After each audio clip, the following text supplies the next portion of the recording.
मी पांडुरंग कदम। आज आपण आहोत परभणी शहरामध्ये मराठा संघर्ष योद्धा मान्य श्री मनोज जरांगे पाटील यांच्या नेतृत्वाखाली संवाद रॅलीचं आयोजन या ठिकाणी करण्यात आलेलं आहे। आपण पाहिलं असेल या परभणी जिल्ह्याच्या वेगवेगळ्या भागातनं मराठा बांधव नव्हे तर मराठा भगिनी सुद्धा या ठिकाणी मोठ्या संख्येने आलेल्या आहेत। आपण पाहिलं असेल बाबा तुमचं नाव काय?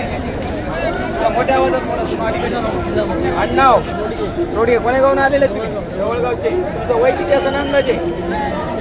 76 वर्ष असताना आमचे आजोबा 76व्या वर्षी सुद्धा या ठिकाणी या संवाद रॅलीमध्ये या ठिकाणी आलेले आहेत। याचा अर्थ सरकारला मी या ठिकाणी सांगू इच्छितो, आमचं दुःख खूप मोठं आहे। आम्हाला आमच्या लेकरा बाळासाठी त्यांच्या हक्काचं आरक्षण पाहिजे, म्हणून आम्ही आमच्या वयाची सुद्धा विचार करत नाहीयेत, आम्ही आमच्या कामाचा सुद्धा या ठिकाणी विचार करत नाही। आणि म्हणूनच आम्ही या परभणी शहरामध्ये सगळीकडे कॅमेरा दाखवा, या परभणी शहरामध्ये आम्ही लाखोच्या संख्येने या ठिकाणी एकत्र आलेलो आहोत, कारण आम्हाला आमच्या लेकरा बाळासाठी त्यांच्या हक्काचं आरक्षण मिळवून द्यायचंय। आणि त्यासाठी आम्ही सर्व मराठा बांधव लाखोच्या संख्येनं काल हिंगोलीमध्ये सुद्धा होतो आणि आज परभणी शहरामध्ये सुद्धा आलेलो आहे। काय नाव आहे तुमचं?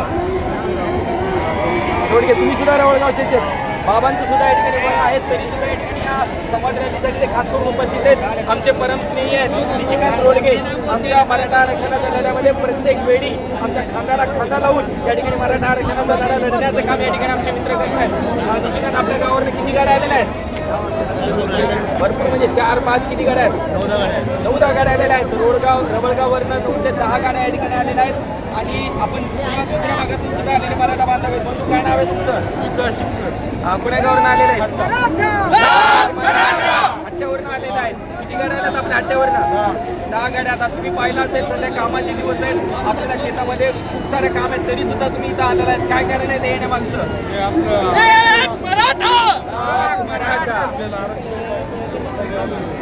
आपल्याला आपल्या हक्काचं आरक्षण मिळवायचं आहे, त्यासाठी सरकारला आपली ताकद दाखवून द्यायची आहे आणि ती पूर्ण ताकद दाखवून देण्यासाठी या ठिकाणी सर्व मराठा बांधव या ठिकाणी आलेले आहेत। बंधू, या इकडं काय नाव आहे तुमचं? सर्व गवणे कुठून आला तुम्ही? देगाव जिंतूरवरून आलेला। किती गाड्या आपल्या गावात आलेल्या? तुम्ही काय करता?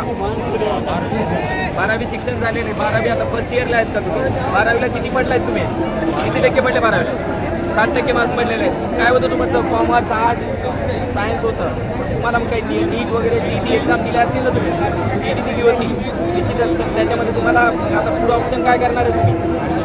तुम्हाला काय वाटतंय, जर आपली सगळे सोयरीची मागणी मान्य झाली तर तुमच्या शिक्षणामध्ये आपल्याला जे आरक्षण भेटणार आहे सगळे सोयरीची अंमलबजावणी झाल्याने त्याचा फायदा होईल किंवा नाही होईल?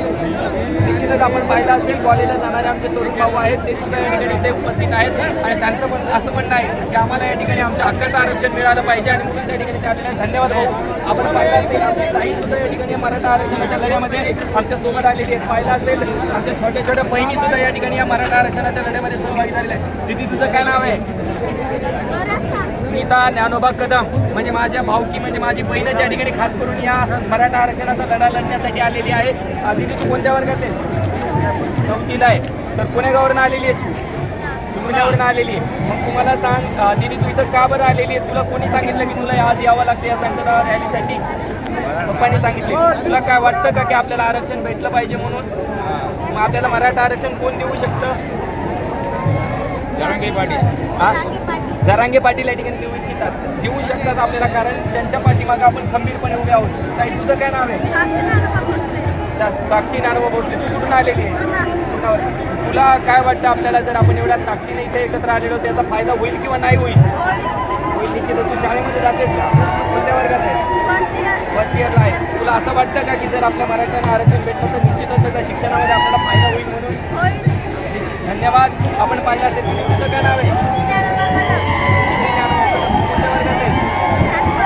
7व्या वर्गात शिकणारी बहीण सुद्धा आमच्या जर आरक्षणाच्या लढ्यामध्ये सहभागी होते, याचा अर्थ सरकारने समजून घ्यावा की मराठ्यांना आरक्षणाची नितांत गरज आहे आणि आम्ही काही रिकामी नाही आहे तेवढ्या लाखोच्या संख्येने इथे यायला। थांबूया। धन्यवाद। जय जिजाऊ।